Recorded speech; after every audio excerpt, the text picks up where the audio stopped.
lot of patients need rehabilitation care, especially patients after they have suffered any form of neurological condition, most commonly like a stroke. Stroke rehabilitation needs to be done in a very timely and appropriate with a very structured program.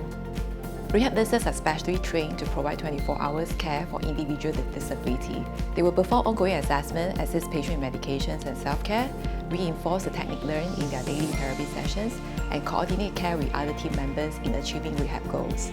Stroke patients, they can have complications such as pain, spasticity, even depression, and to address their physical needs, they need physiotherapy to assist with their mobility, for example.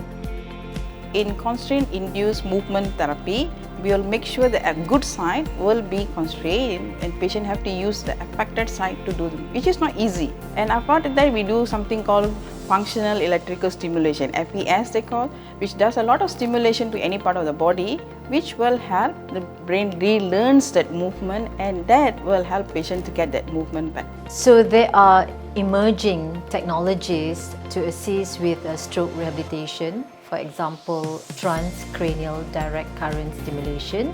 So the whole concept is actually going back to the hypothesis of enhancing the brain function through neuroplasticity.